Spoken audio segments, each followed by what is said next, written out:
పెద్ద ప్రాబ్లం లేదు జనాలకి. కానీ నాకు దేవుని తెలుసు ఇది దేవుని చిత్తమో కాదనేది. అది నేను చెప్పే మాట. మనం ప్రజలకి అంటకట్టవచ్చు ఇది దేవుని చిత్తమని, కానీ నీకు తెలుసు ఇది దేవుని చిత్తమో కాదో. నువ్వు చేస్తున్న ఈ పని ఇది దేవుని చిత్తమో కాదో నీకు ఒక్కడికే తెలుసు. దేవుడికి ఎలాగో తెలుసు, అది వేరే విషయం అనుకోండి. ఇది నేను ఇలా నడుస్తున్నాను, లేకపోతే ఈ పనిలో, ఈ క్రియల్లో, లేకపోతే ఈ ఉద్యోగంలో, లేకపోతే ఈ వ్యవహారాల్లో నేను నా జీవితంలో నేను దేవుని చిత్తానికి వెళ్ళిపోతున్న సంగతి నీకు ఒక్కడికే తెలుసు. కానీ అలాంటి విషయంలో నువ్వు చాలా సూక్ష్మంగా చూడాలి కదండి. అందుకని దావీదు భక్తుడు చెప్పిన మాట ఏంటంటే, నీ వాక్యము నా పాదములకు దీపము. తర్వాత ఆ ఒక్క మాట చెప్తాడు. ఏంటి చెప్పండి?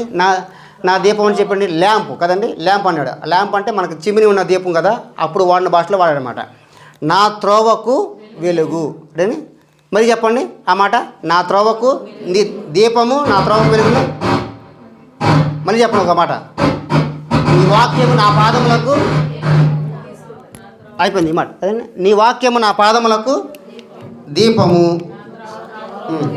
ఆ మాట చెప్పి చదువు. నీ వాక్యము నా పాదములకు దీపము అంటే అది పాత్, నా పాదములకు దీపము అంటే దీనికి అర్థం ఏంటంటే, ఎందుకు ఆ మాట మీకు లోతైన విషయం చెప్తాను.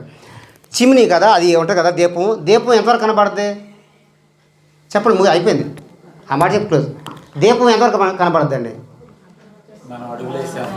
అడిగే అంటే ప్రతి అడికి ఏమి ఉండాలి? దీపం. ప్రతి అడికి ఏమి ఉండాలి? అది దాని అర్థం. ఏదో ఎక్కడ చదివేస్తున్నాం మన వాక్యాలు, మీకు అర్థమే. ప్రతి అడుక్కి వాక్యం ఉండాలి. నేను వేసే ప్రతి స్టెప్ దేవుని వాక్యం ఉందా? నా పాదములకు దీపము, తర్వాత నా జీవితానికి. అది నేను నడిచే ప్రతి మార్గం అంటే ప్రతి దానిలో దావీదు ఏం చేయాలంటే ప్రతి అడుగులో కదండి చూపించాలి, అడుగు వేయాలి, చూపించాలి, అడుగు వేయాలి. అంటే ప్రతి అడుగుకి ఏం చూపించాలి? వాక్యానికి అనుగుణంగా నడవాలి. అది లోతైన అర్థం, అది అసలైన విషయం. నా త్రోవకు వెలుగు కదండి, నా జీవితానికి వెలుగు. అప్పుడు మన జీవితానికి వెలుగు ఉంటుంది. వాక్యాన్ని ఎప్పుడైతే ఆ విధంగా మనము ప్రయత్నిస్తామో మన జీవితంలో అద్భుతాన్ని మనము చూడడం. కంప్లీట్గా మనం దేవుని మీద ఆధారపడి మనం జీవిస్తాం. ఎప్పుడైతే మన విశ్వాసాన్ని కంప్లీట్గా దేవుని మీద మాత్రమే, ఇంకెవరి మీద కాదు కదండి, దేవుని మీద కాదు. అది జరిగిద్ది, నాకు ఆలు చేస్తున్నారు, ఏం చేస్తాను, నో ఎవరి మీద కాదు, దేవుని మీద ఆధారపడి మన విశ్వాసంతో, భక్తితో, వినయంతో తగ్గించుకొని ప్రభు దగ్గరికి వచ్చి ఎప్పుడైతే ప్రార్థిస్తామో అప్పుడు శక్తి చేతనైనను బలము చేతను కాక, తర్వాత కత్తి చేతను ఈడి చేతను కాక దేవుని తన కార్యాన్ని జరిగిస్తాడు. తలవంచుదాం ప్రార్థించుకుందాం.